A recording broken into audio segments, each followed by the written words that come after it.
सांगलीत कर्मयोगी पुरस्काराने आदर्श गाव सरपंच भास्करराव पेरे पाटील सन्मानित.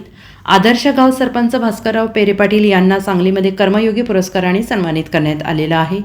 शांतिनिकेतन लोक विद्यापीठाच्या वतीनं दरवर्षी देण्यात येणारा मानाचा कर्मयोगी पुरस्कार यंदा पाटोद्याचे आदर्श गाव सरपंच भास्करराव पेरे पाटील यांना जाहीर झाला होता आणि त्यावर हा पुरस्कार प्रदान असो हा संपन्न झालेला आहे. ज्येष्ठ साहित्यिक उत्तम कांबळे आणि ज्येष्ठ इतिहासकार जयसिंगराव पवार यांच्या हस्ते आणि शांतिनिकेतन विद्यापीठाचे संचालक गौतम पाटील यांच्यासह मान्यवरांच्या उपस्थितीमध्ये स्मृतिचिन्ह देऊन भास्करराव पेरे पाटील यांचा गौरव करण्यात आला. तासगावचे आमदार रोहित पाटील हे देखील यावेळी उपस्थित होते.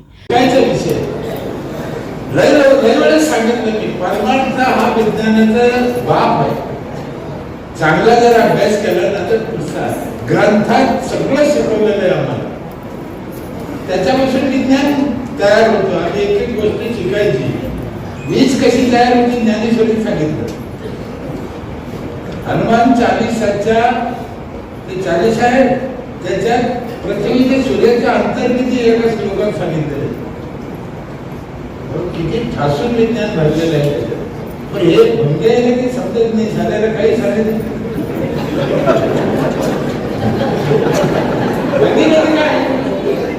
ज्याला ते कळलं नाही. माझं परखड माझं मत ज्याला ते कळलं नाही त्याला ते सांगू नये.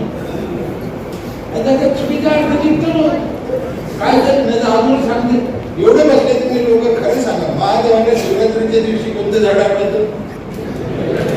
बेलाचं. मला सगळ्यात माहिती. शिवरात्रीच्या दिवशी बेल लावला नाही तो कोणी आहे का? ना हायती वापरून आणला तुला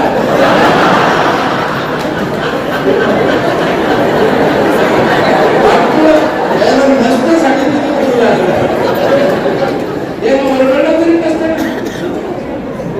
bureau report SBN Marathi Sangli.